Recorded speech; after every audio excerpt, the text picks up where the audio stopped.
Welcome back. The Traffic Division of the Royal Bahamas Police Force is tasked with investigating a traffic accident in the Northern Andros district that claimed the life of a male pedestrian. Initial reports indicated that the incident occurred around 6 p.m. on Queens Highway and involved an adult male resident of Red Bay's Andros. It is reported that the victim was crossing the street when he was struck by two vehicles, both traveling in a southern direction. Both drivers remain on the scene and are assisting police with their investigation.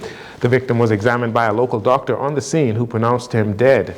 The Bahamas recorded nearly 50 traffic fatalities in 2023, with a 50% increase in female fatalities and a 50% increase in the death of motorcyclists.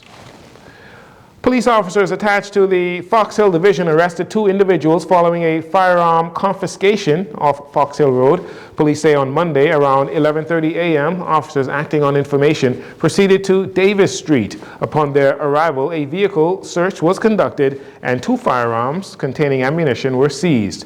This led to the arrest of two 17-year-old males. Investigations are ongoing there. An investigation is underway into a stabbing incident that occurred on Meadow Street, that's in the Bain and Grantstown area. That was on Monday. It involved two female teenagers. Initial reports indicate that shortly after 3 p.m., a dispute occurred between the 17-year-old victim and a 15-year-old, which escalated, resulting in the victim being stabbed multiple times about her body. Police arrested the suspect and seized the weapon. The victim was transported to the hospital by an ambulance where her condition is listed as serious but stable.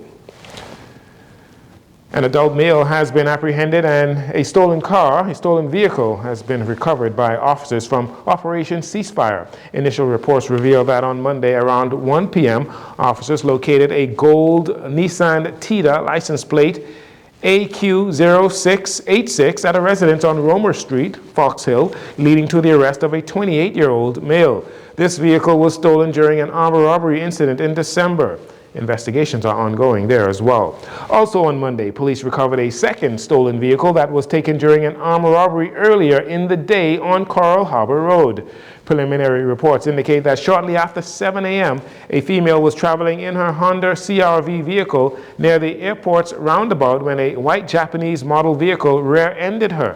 It is reported that as the female inspected the damages to her vehicle, the driver of the other vehicle brandished a handgun and stole her vehicle. Quick response by police led to a short pursuit and the recovery of the vehicle on Coral Harbor Road. No arrests were made in connection with this incident as the culprits were able to evade apprehension. If you have any information regarding this armed robbery or any other criminal matter, please contact the police at 911-919, or you are welcome to remain anonymous through Crime Stoppers. You can call them at 328-TIPS, 328-8477. Following the recent string of murders, the Bahamas National Baptist Convention held a press conference addressing the current state of the country. President of the National Baptist Convention, Reverend Dr. Philip McPhee, is encouraging Christians to unite amidst the rise in violent crime, calling on all Bahamians to mourn as a nation. The results of this war on crime we are waging have been devastating for communities that are forced to face the ongoing scourge that has snuffed our innocent lives in many cases. Just 8 days into a new year, given the size of our population, this spirit of senseless, cruel, ungodly reproach calls for all men and women of goodwill to unite for the elimination of this scourge from our shores. Reverend McPhee highlighted the significance of prayer, but says it is not enough, stressing that our social issues require more active work in the communities. The importance of prayer to address these issues of social disorder in our country cannot be discounted, however.